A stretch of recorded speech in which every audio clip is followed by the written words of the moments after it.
Public.com presents The Rundown, your daily market update in under 10 minutes. My name is Zaid Admani, and today is Tuesday, September 2nd. In today's episode, we'll tell you why the courts ruled that Trump's tariffs are illegal and what this means for the markets. We'll also tell you why Kraft Heinz is splitting up and more about the upcoming Klarna IPO. Then stick around to the end of the show to find out why Starbucks just had a record sales week. We have a great show for you today. Let's go.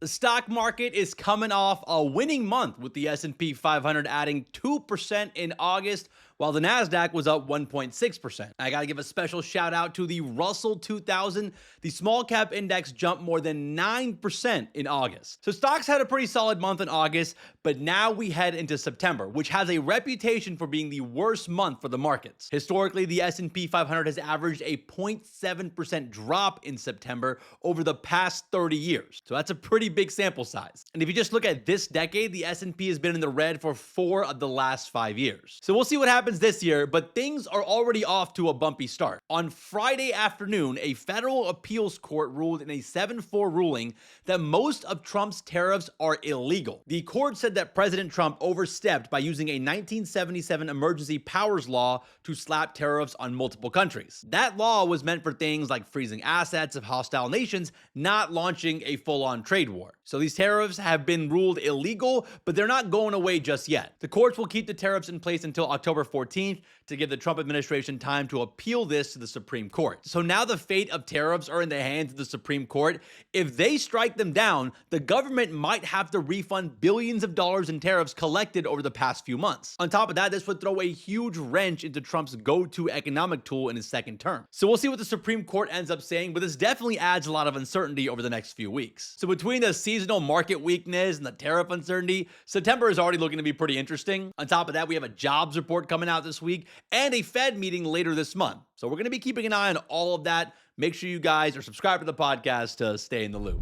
Let's run through some headlines, starting with Kraft Heinz. Kraft Heinz is officially breaking up with itself. The packaged food giant announced plans to split into 2 separate publicly traded companies, unwinding their mega merger from about a decade ago. Now here's how the breakup is gonna work. One company is gonna get all the superstar brands, the Heinz ketchup, the Kraft's mac and cheese, the Philadelphia cream cheese. This unit is called the Global Taste Elevation Unit, and it brought in about $15.4 billion in sales last year. Now the other company will get stuck with what I call the cafeteria lunch portfolio. It'll include Oscar Mayer hot dogs, Lunchables, Capri Suns, and other grocery store staples that collectively generated $10.4 billion last year. Now, the reason for the breakup is that Kraft Heinz realizes that they're too big right now in order to compete. In their current form, they have nearly 200 brands across 55 categories, which has become too complex to manage. The company is facing falling demand for core products like mac and cheese and mayo. So this breakup is meant to give each side more focus and flexibility.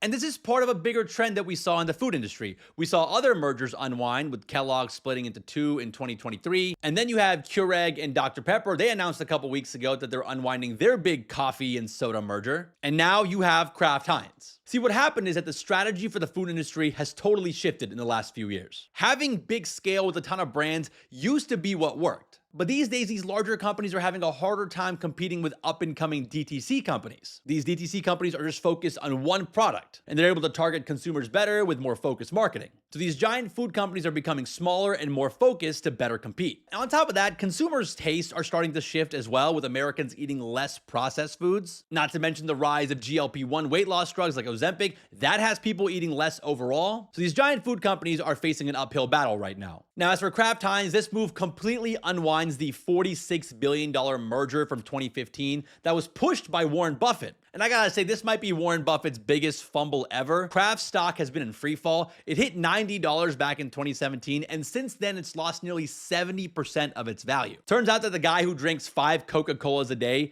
didn't see Americans suddenly deciding that maybe processed foods isn't the greatest thing for their health. So we'll see what happens. The split should be complete by late 2026. Also, I want to give a special shout out to a listener of this podcast, Cosmos. They're in the Spotify comment section a lot. They've been asking for a Kraft Heinz deep dive almost daily for the last couple weeks. We see the comments, it's on our radar, and I think at this point, after this news, we might have to do a Kraft Heinz deep dive pretty soon.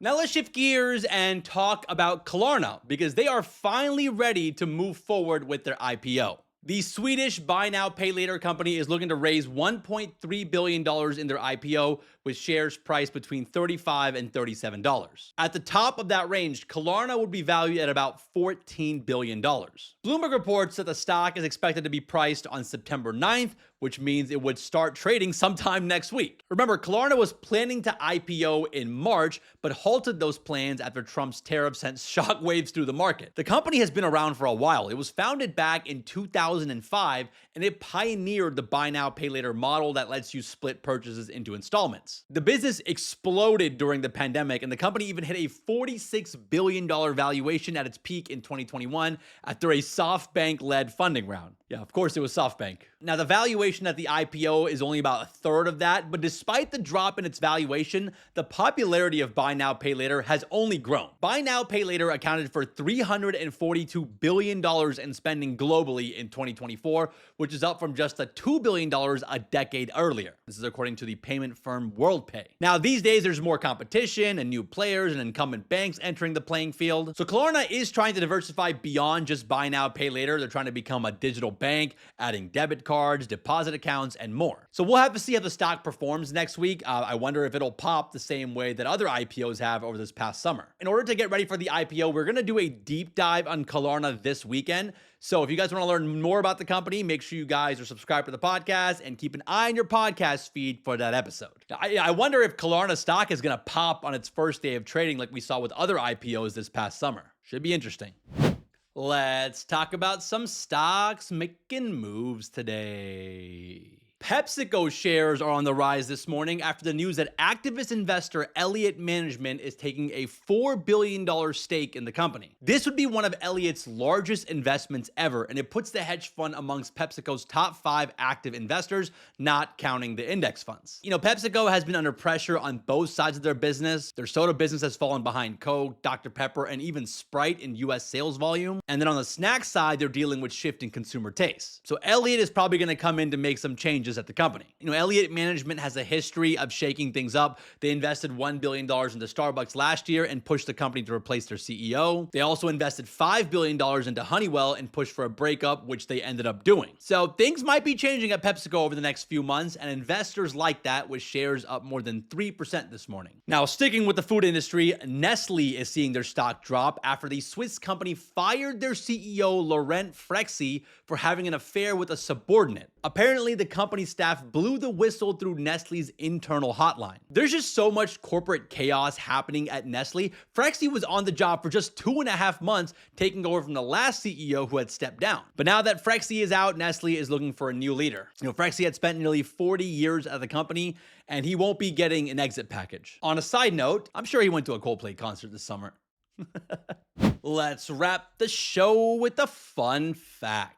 Starbucks launched the pumpkin spice latte 22 years ago, and it's become a major moneymaker for the company. This year, pumpkin spice lattes were back at Starbucks on August 26th, and according to Starbucks CEO Brian Niccol, he told employees that it delivered a record-breaking sales week across US stores. So pumpkin spice lattes are still somehow popular at Starbucks despite every coffee chain offering them. I mean, at this point, Starbucks can use all the help that they can get because they've been in a major sales slump. They've posted 6 straight quarters of declining same-store sales in the US. So we'll see if the PSL season this year is enough to get them out of that sales slump. You know, personally, I've never really been a pumpkin spice guy. In fact, I've never had a pumpkin spice latte from Starbucks or anywhere, but it does mark the unofficial start of fall. You know, Labor Day is now behind us. Football is back on TV. And now we got some pumpkin spice to drink as well. Just need the weather to cool down a bit more here in Texas, though. It's still like 95 degrees out here. Well, all right, guys, that's the rundown for today. Hope you guys enjoyed today's episode. If you did, and you have like 9 extra seconds, consider giving us a 5-star rating on Apple, Spotify, wherever you listen to your podcasts. If you are listening on Spotify, don't forget to vote in today's Spotify poll. Leave us a comment on Spotify. All that engagement really does help us out, and it helps other people find the show. Thank you guys so much for listening and watching. Shout out to Mike and Connor for all the help behind the scenes. And we'll see you guys back here tomorrow.